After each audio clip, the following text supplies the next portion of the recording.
Hello, and welcome back everyone to Cold and Fluffy.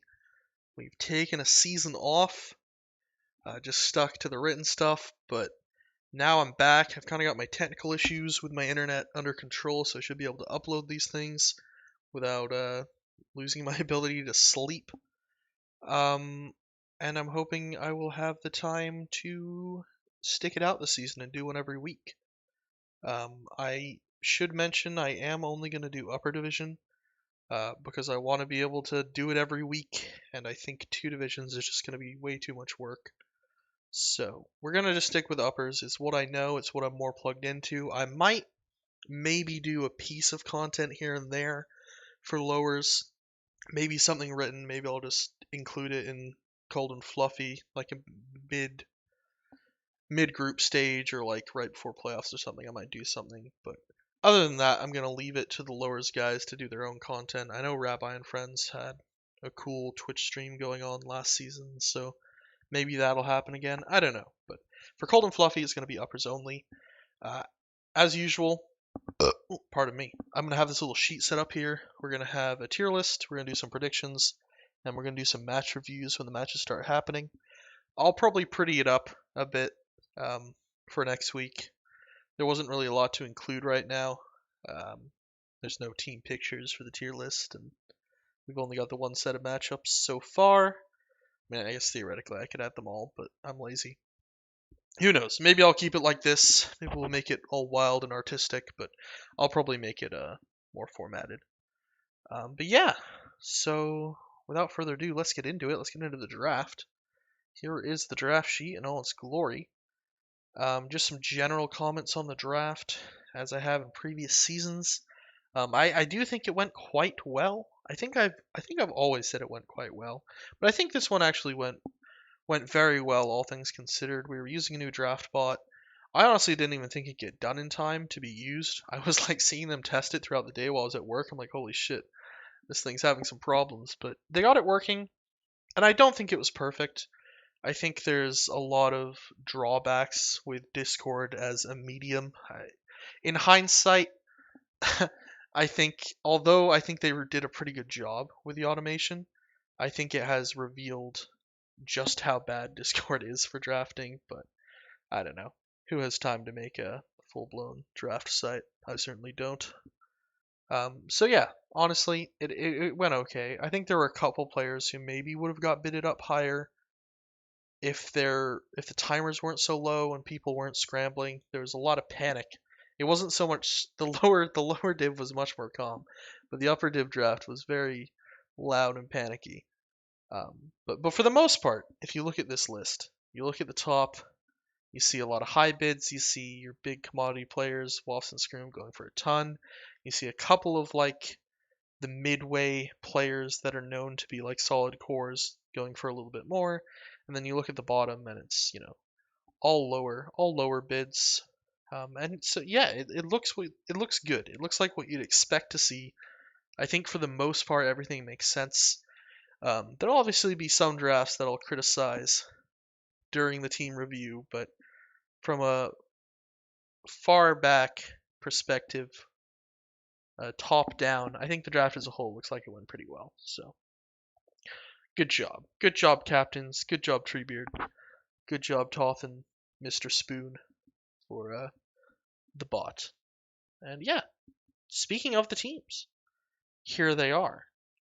I'm gonna go over my thoughts on them. We're gonna put them in this here tier list, and I'm not entirely sure what order I want to do that in. Or how I want to do the teams. Do I want to do top down? Do I want to do bottom up?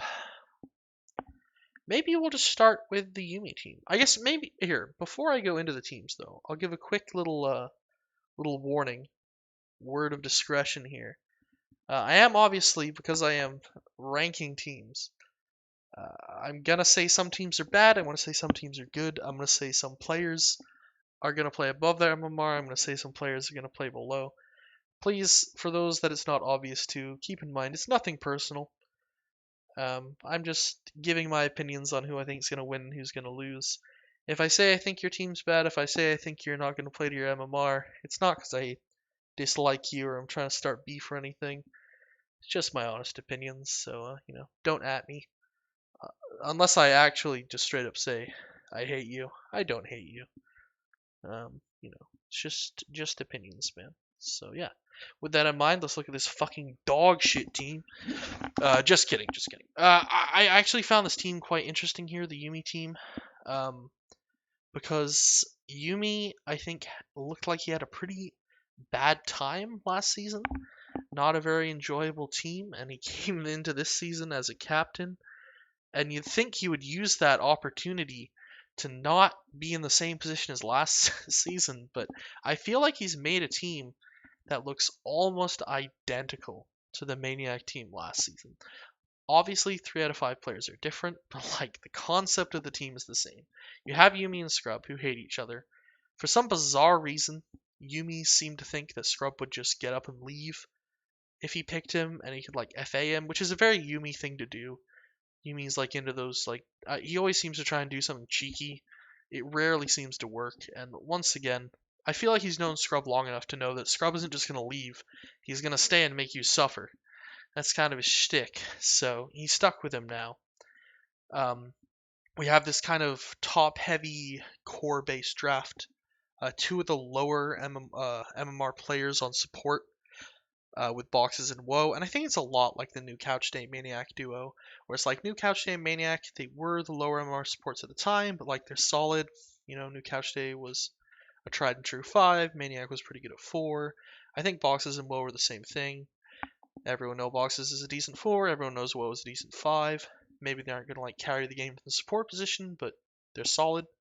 And then all 3 of these cores are just farm vacuums. Like all that, I think, and it's gonna have a lot of the same issues that I thought the Maniac team would have, where I'm concerned none of them will really do anything. Scroomlight is admittedly a lot more of an offlaner than Yumi was. He's got some offlane in his most played. He does at least have some experience on the role. I know Mars isn't on here. I know he plays a lot of Mars as well, though.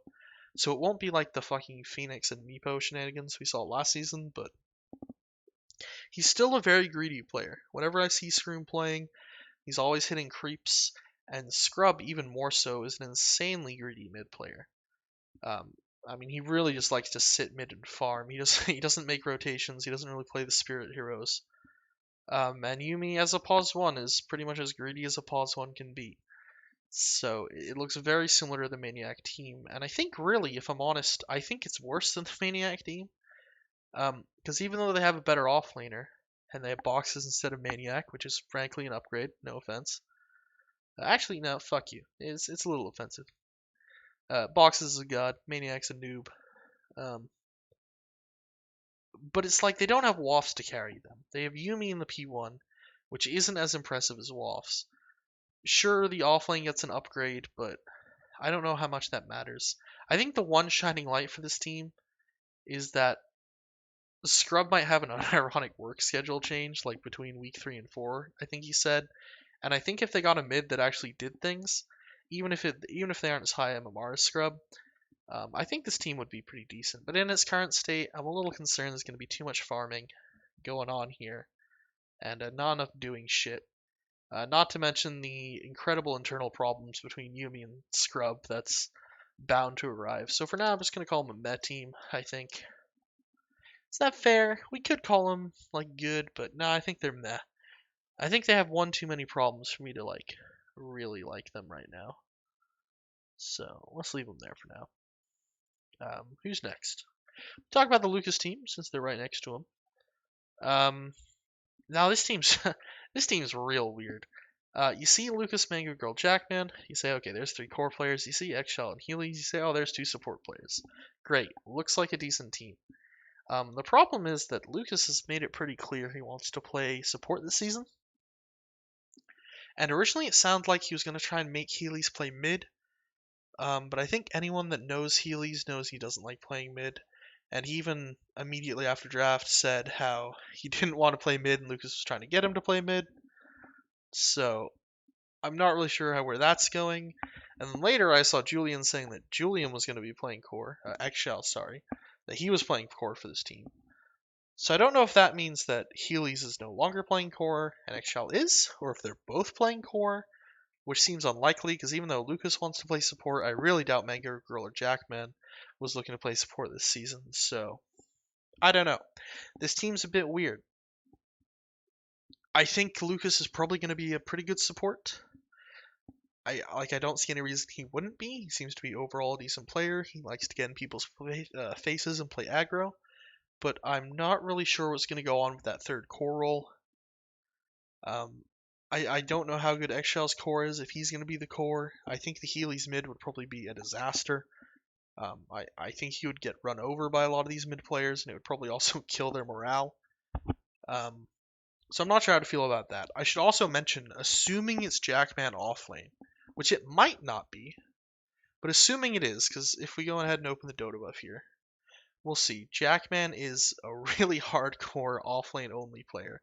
He really does not touch other heroes, other than off-laners. So, assuming Jackman's off-lane, and assuming Lucas is 4, because I don't think Lucas will play 5, the one other issue I potentially see with this team is that I think there's a real conflict of playstyles here. Lucas is very well known for being aggressive to a fault. He's always playing in your face, and sometimes he gets way too aggressive and feeds, goes too hard, goes too deep, um, and just dies in strange places. I think Jackman's the total opposite. I think Jackman's very passive, he's very calculated. At the best of times, he's playing it very safe, and at the worst of times, I think he's overly passive and doesn't go in when he needs to. And so I think the idea of these two playing in the same lane, it might lead to some interesting situations. If Lucas is always wanting to go in and get kills and make risky plays, and Jackman's wanting to sit back and get his farm, I could see that kind of going awry. I know they're also both shot callers. Uh, Apparently, Mango Girl was pretty good at kind of controlling Lucas and managing the shot calls last season, so maybe that'll make things work out. But I'm not sure how that lane duo is going to go here. But anyway, so this team overall, I think there's some good players, but the roles are going to be kind of weird. I think the what you call it, synergy between players is also going to be a little weird. Mango Girl and Lucas worked really well together. I'm not sure how Jackman will fit into that equation. Um, so for now, we're gonna put him over here with Yumi. I think. I think that's reasonable. Hopefully, we're not gonna only have 3 spaces here. Hopefully, this doesn't get too big, but um, yeah, I think they're in the same tier in my head. Let's move on to a team that I think is very good. Let's just keep going down here. Let's go to the Harb team. The Harb team has already been called very good in a lot of the other reviews. I agree. I think they look pretty great. Harb is one of the better cores in the league. Phantom's one of the better cores in the league. Greg's one of the better cores in the league. They're all on the same team. I would have never really guessed this would have been able to happen, but it has. Some people cast some doubts on the support duo. Mommy Jesus is mostly only played core. If we go ahead and open his Dota buff, I think we'll see pretty much all core. Yeah, almost entirely safe lane. Not the kind of player you think, oh, this is going to be a 4 player. And Fluffy had as well. Mostly core player. He's definitely played some support at some point during his esports time, but mostly P3, P1. Personally, though, I think he'll work out fine if I had to guess. The thing with Mommy Jesus is that after watching him play last season in particular, I realized even though he was a pretty good P1 player and he carried that team in a lot of games, he was a really, really bad laner. He was very poor at getting CS at lane. It felt like even in games that he won, even in games that he 1v9'd even, he would still go into lane against a player half his MMR and get all his last hits denied.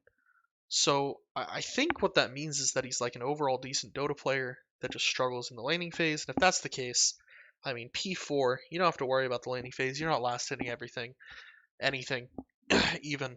And hopefully you can just show off the rest of your talents in the rest of the game. And the Syrup Badger, I think people were a little iffy on because no one's ever heard of him. Frankly, I've never heard of him either, but he clearly plays a lot of P5. He's been playing in very high school games. He's got an esports profile. He's got a bit of Midwest. He's got a bit of RD12. I think he'll be fine. And this one too. PDC. Wait, is he on the Garter team? Oh yeah, he's on the game on the team with Ka. Yeah, so I don't know. I'm sure this guy's fine.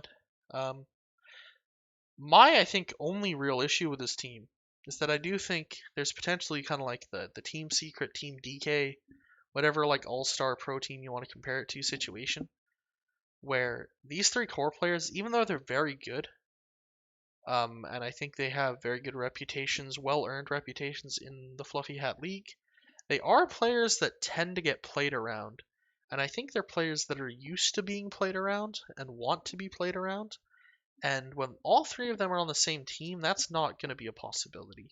Someone's going to have to play around someone else. And that's something they're going to have to kind of figure out during the group stage, is how to work well with each other. Because these are the kind. I'd put any one of these players on P1 and get just like whatever decent filler, like mid and off lane, and I'd call that a good tricore. But it's going to be very interesting seeing them play together, especially considering none of them really play P3. I believe it's Harb that's going to be picking up that role. So there will also be that off-rolling to consider.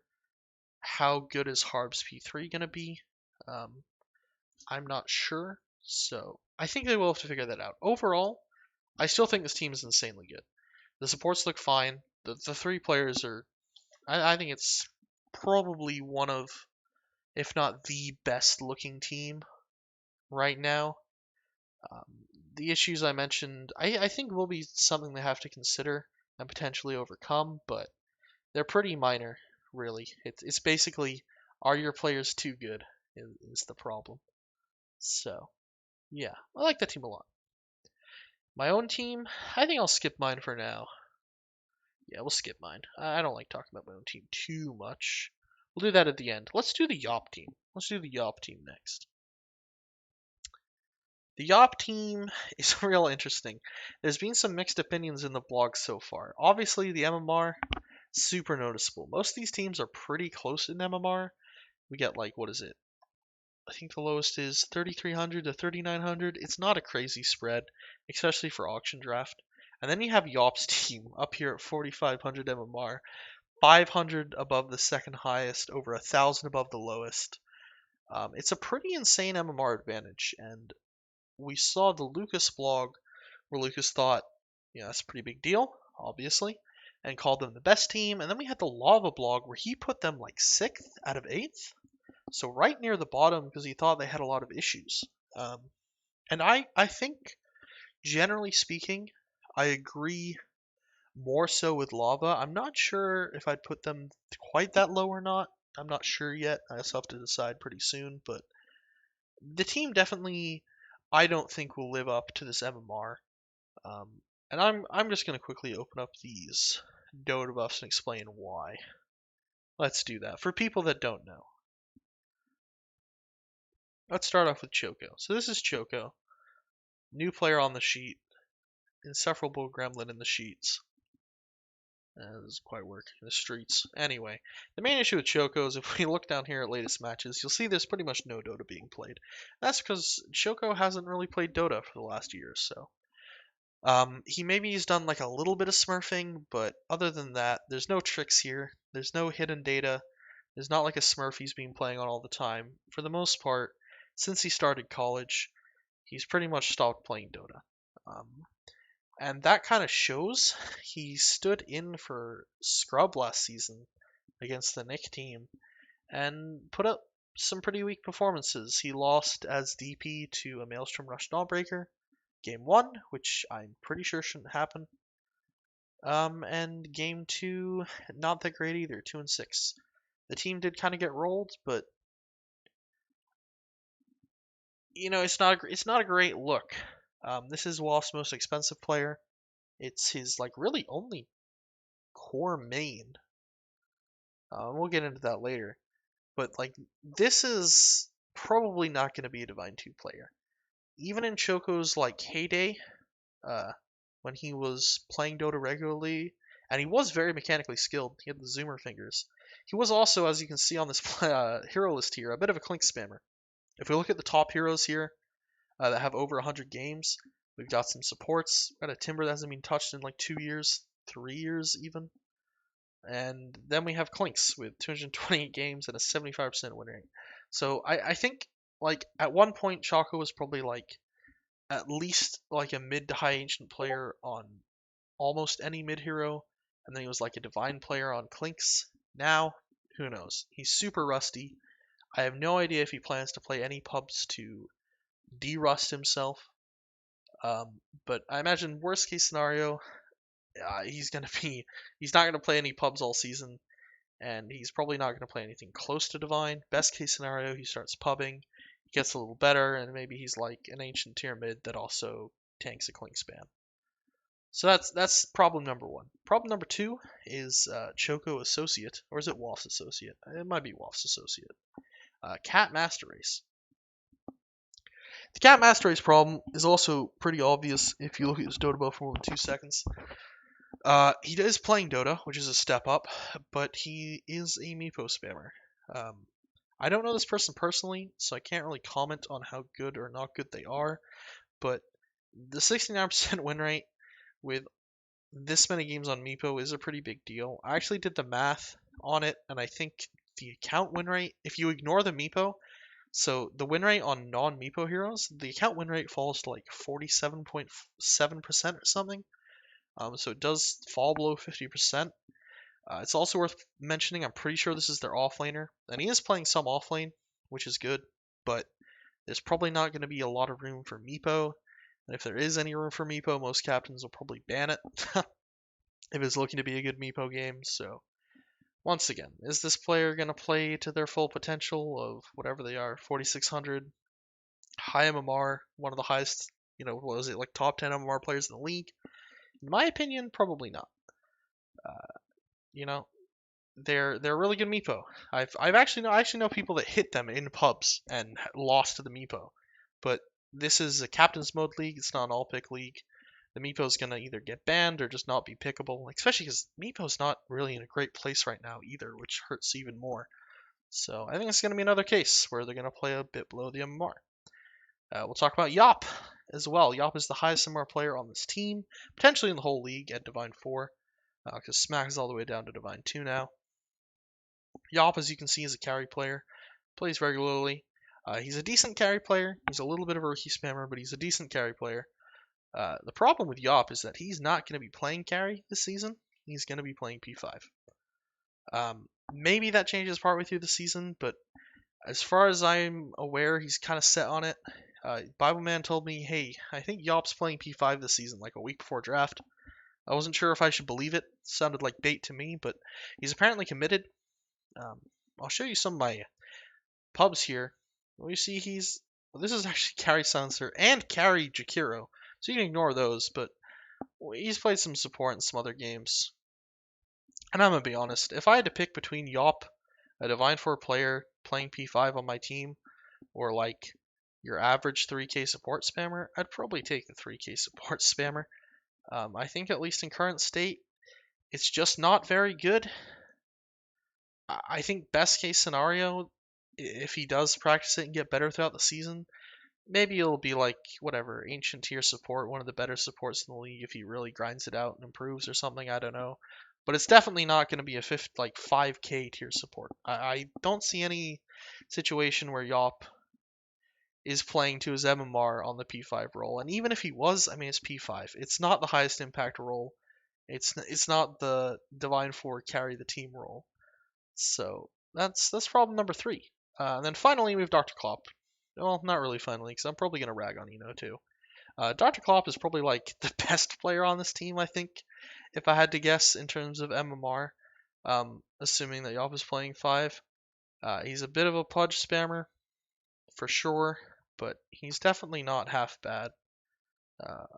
That being said, he's like 4,800 MMR, Divine 1 or Divine 2 or whatever it is on the sheet. Personally, and potentially this is skewed, because as you can see, this is my team right here, Evildoers Club.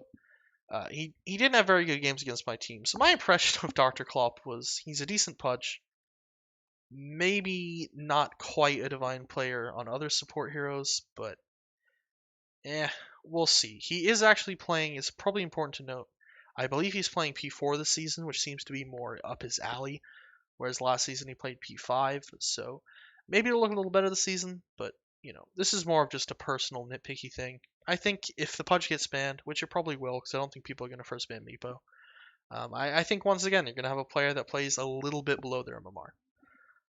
And yeah, so that's all for the big players here. And that's not to say I think that they're all trash or anything. I still think they're going to be okay. I just want to kind of show here that I think this MMR advantage is a little bit deceiving. I do actually kind of like what Yop did here, where he went for all these players. The kind of Moneyball strat where he went for all the cheaper, like if you look at like these top 10 players here, he went for most of the cheaper ones. 3 out of 10, pretty big. He obviously skipped over Scrub, can't imagine why. Also Yolk Soup, also can't imagine why. But all the other players in this, they're 180, 200, 300. And then there's the Yop pickups, which are a lot less. So he kind of played that Moneyball game. I think he did it pretty well, but personally, at the end of the day, I don't think they're going to quite play up to the 4.5k standard. And not to mention Eno, who, since we're here, Eno's actually, I think, pretty decent for a 3k in these leagues. Because it's like he can hit creeps. And that's pretty much it. You tell Eno to go hit some creeps, he'll go hit some creeps, he'll come out with some items, then you win the game. And so I think as like a low MMR carry pick goes, Eno's pretty decent, but I mean he's not a 4.5k player, he's a 3k player. So, and P1 is pretty important. So, once again, really just all in all, I think the 4.5k is just a little bit deceiving. Honestly, think this is probably where I'm going to put him, with Lucas and Yumi. It's possible they get better over the season. It's possible that Eno gets banned, frankly. Tree did threaten to ban Eno if he missed another game. Originally, and if you don't pay attention to the mess in general, you wouldn't have seen this because it wasn't like formally announced or anything. Tree said he was going to ban Eno from this season. He's like, you missed too many games. You kept not showing up. It's a little inconsiderate. And then Eno's like, hey, give me one more chance, boss. And he's like, all right, get one more chance. But if you miss another game, you're banned. I have no idea if Tree's going to hold Eno to that or not, or if he's going to give him a little more grace. But I will say, if Eno gets banned and Yop says fuck it and goes back to P1, and they get like a 3k P5, I do think the team looks a lot better. Because even though Yop's a bit of a rookie spammer, he's definitely a better carry than Eno. And frankly, the 3k support is probably a better support than Yop as well. So, for now, I think they're kind of meh. They might improve. I think if Choco D-Rust helps. If I see Cat Master Race playing, I'm like, oh shit, this guy's actually good. Obviously, that'll move them up as well, but I don't know. For now, I think the MMR is very deceiving. Moving on. What I missed? Oh, I skipped Smack. Let's do Smack. Ooh woo. Have I forgotten any? No, I don't think so. So the Smack team. So it obviously has Smack on it, which is quite good. Honestly, and I might be biased here because I've known Smack for like, God, I guess it's been years at this point. We have a very nice win rate together. He used to be immortal. In my mind, he's still an immortal player. And so, like, it feels weird to have him in Fluffy Hat. I think this team is going to be good. Even if we ignore these other 4 players, I think Smack alone makes any team good. I might be overrating him, and we'll see how he does during the season. But right off the bat, I think this team's going to be pretty good because Smack's on it. And on top of that, I do think they have other things going for them as well. So let's look into the other players. We have J-Bay and Bibleman. This is going to be the 3-4 duo. It's probably one of the strongest off lanes in the league, in my opinion. At least in the laning phase. I think the J-Bay hero pool, which if you've never seen the J-Bay hero pool, I mean, J-Bay's Dota is weird, so I don't know if it's going to show properly. Oh no, here it is. It's even worse than it looks, though. Like, it looks like, oh, they're kind of even. He actually just plays like a shit ton of Enchantress and Wind Ranger. Both these heroes are super annoying in lane. I don't think they always do that great later in the game. They definitely scale better than other 4s. I think he's kind of hit or miss on the scaling. But in lane, they're super annoying.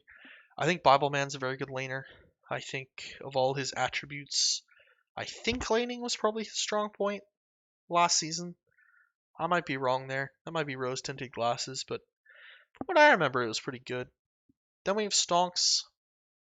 Somehow the most expensive player on this team.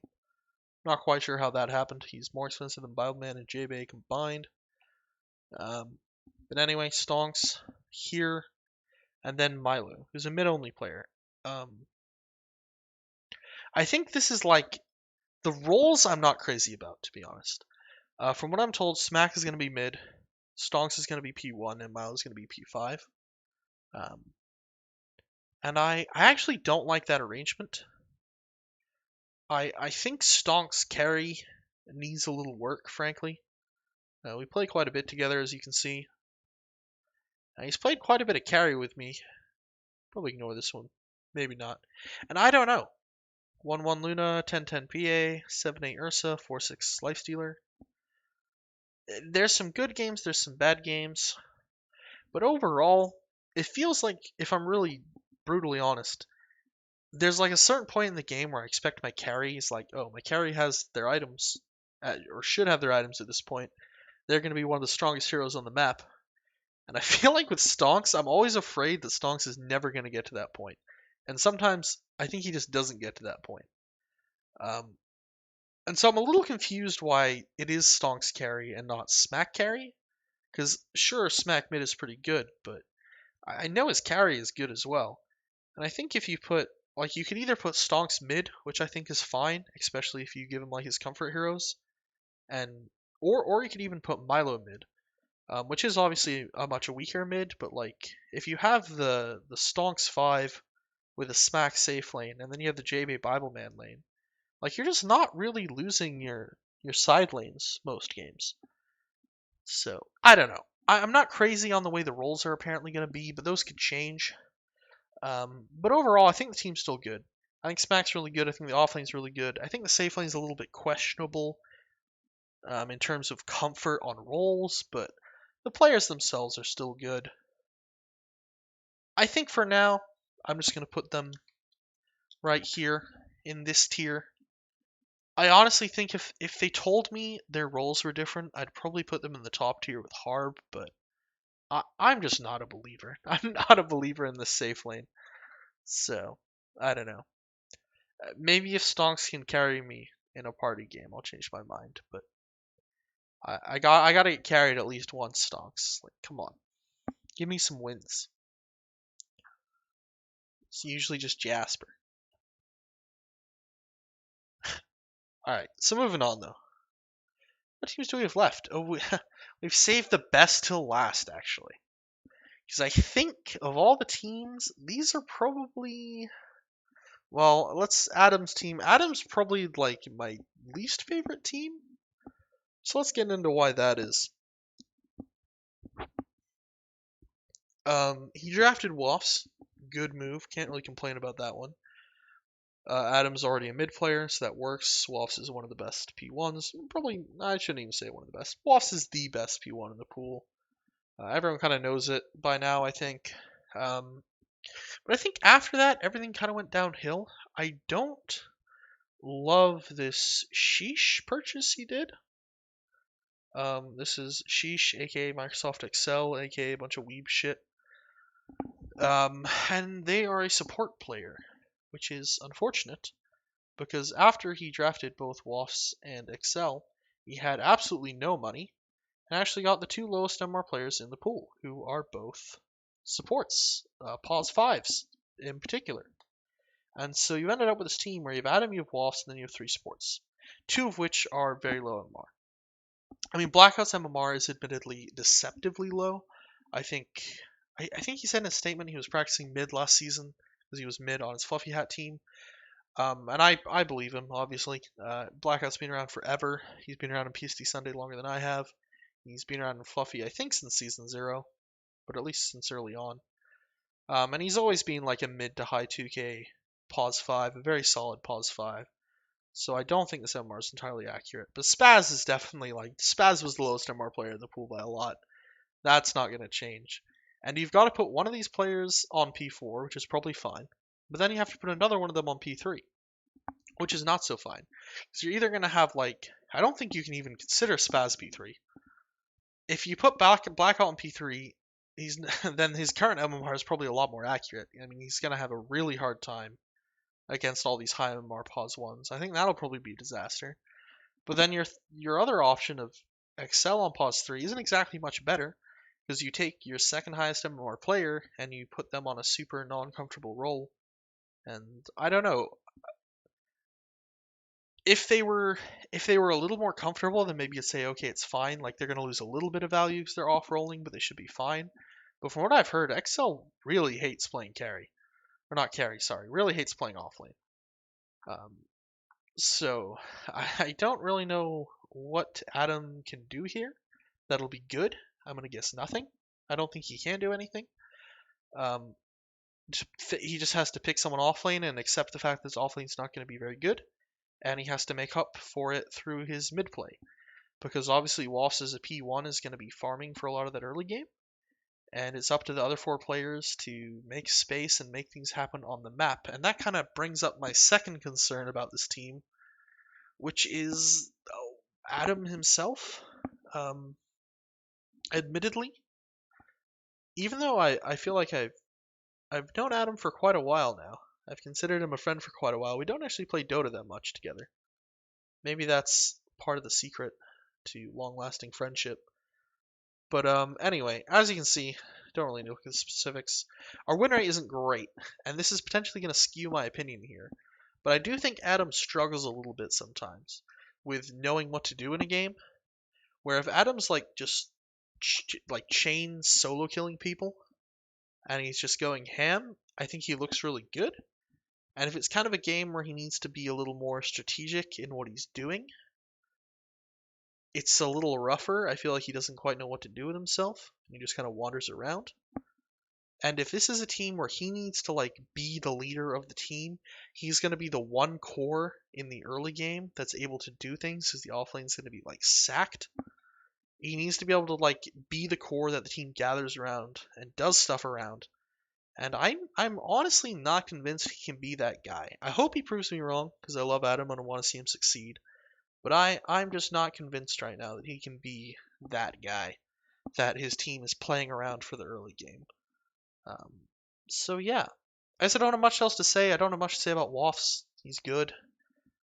The three individual support players, like, I don't know. I'm sure they're good support players, but one of them's got to play off lane. And I wonder if Adam's like kicking himself because he bought Sheesh pretty early for 70, and then you see like Jackman going for 40.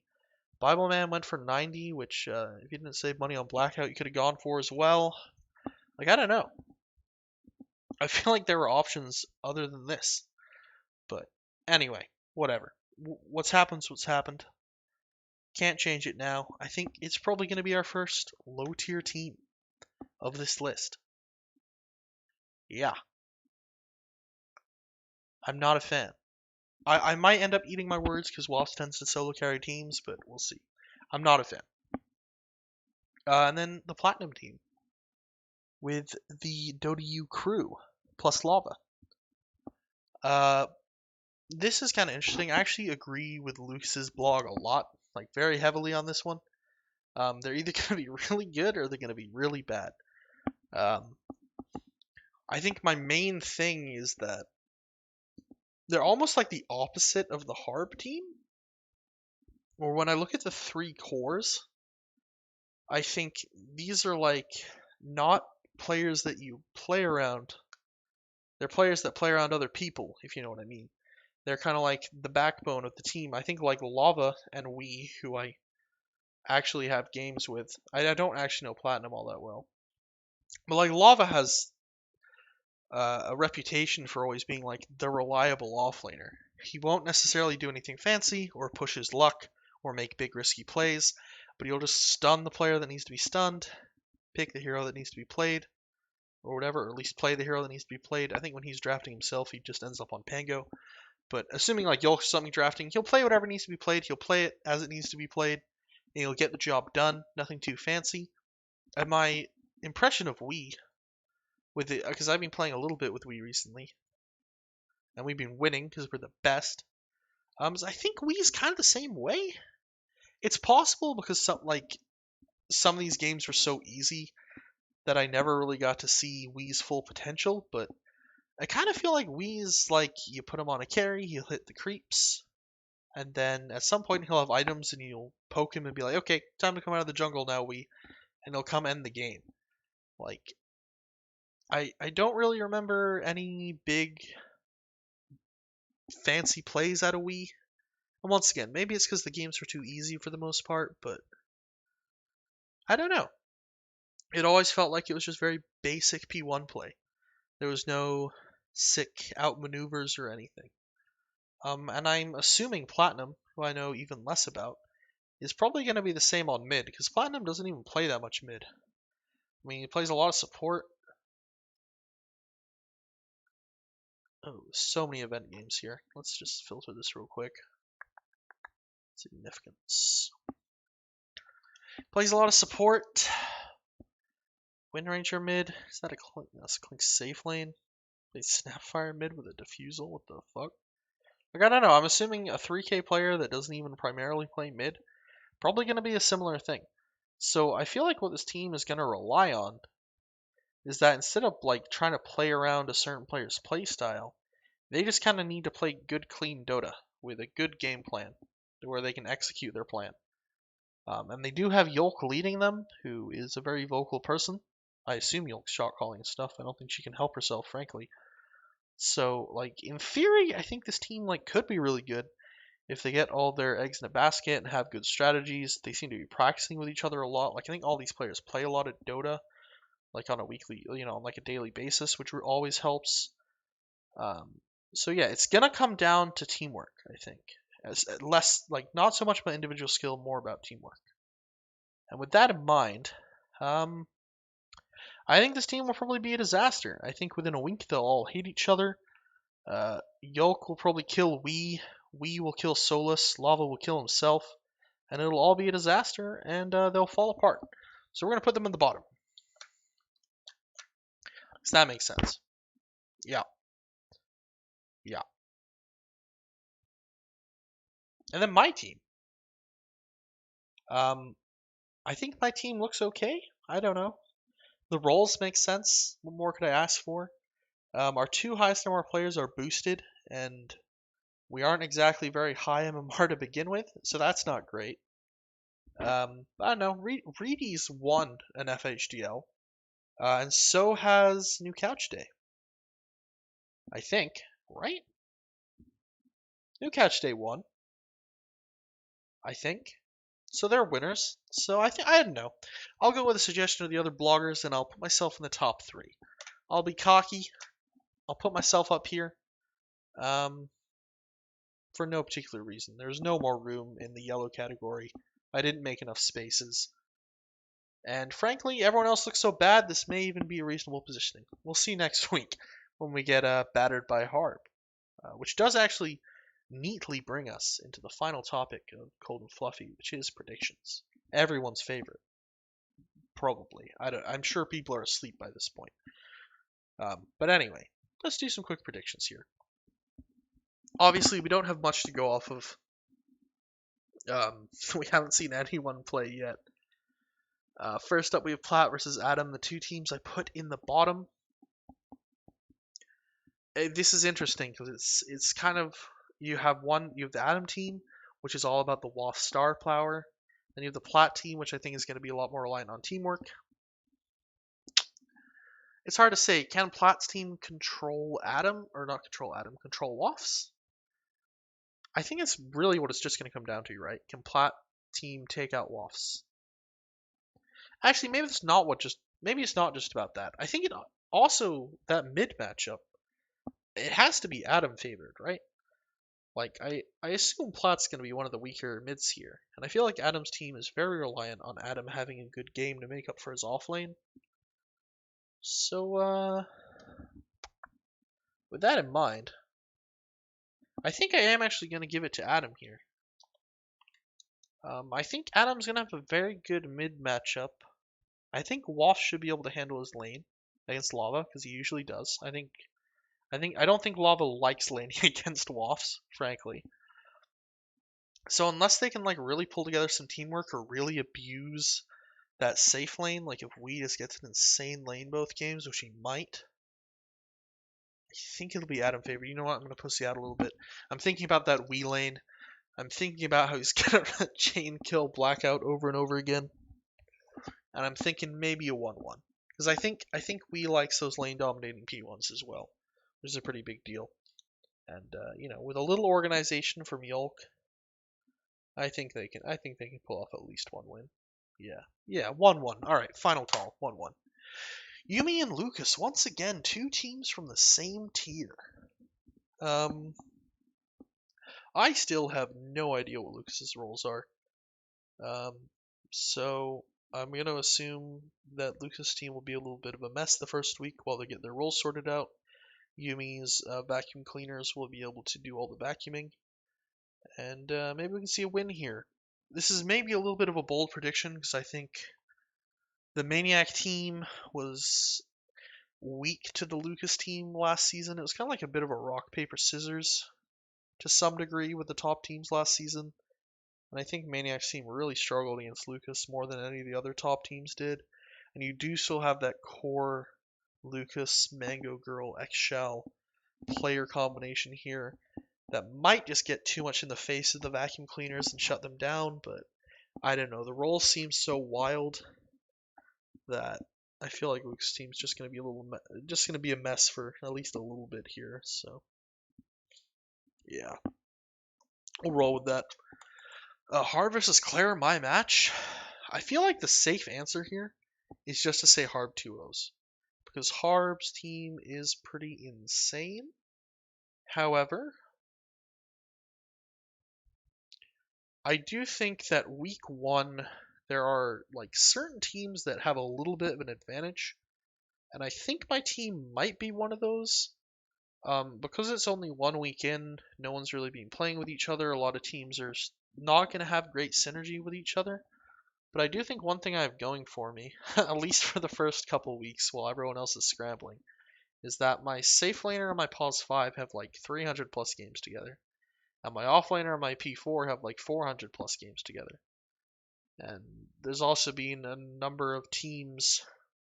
I played on a team with Reedy, New Couch Day, and Evan have played on a team before. So I'm hoping that maybe with a little bit of pre-existing synergy, this is like the 1 week that I could take a game off of Harb. So I'm gonna be a little bold here, since I've already put myself in the green tier. I may as well go all the way. I'm gonna say I'm gonna get a little 1-1 here. Just get a cheeky 1-1 action. I'm gonna shut down Buttery Greg. I'm gonna ban his Tinker, and he won't have any other heroes to play because he's only been playing Tinker and Ag's Lab, and it'll be an easy win. Nice. And then I'll lose game 2 to Phantom and no one else. Smack versus Yop. I've said my piece on the Yop team. I think Choco's obviously he's going to be rustier earlier in the season, more so than later in the season. Yeah, I think it's going to be 2-0 for Smack. I don't even know much to say. I think Smack's really good. I think Choco's still rusty as all hell. I think overall the Smack team looks a little better as well. I think Bible Man will unveil his sword of justice upon Eno, the innovative gamer, and he'll be purged with holy water. There'll be nothing left to carry this team. So yeah, that's all I have for this week. I'm debating doing like a quick written power rankings on lowers. We'll see if that ever gets done. Whatever. I'll see y'all next week. I hope you enjoyed this. Do remember to set your alarm for those that are falling asleep. You don't want to miss work in the morning. Yeah. Peace out. Love y'all.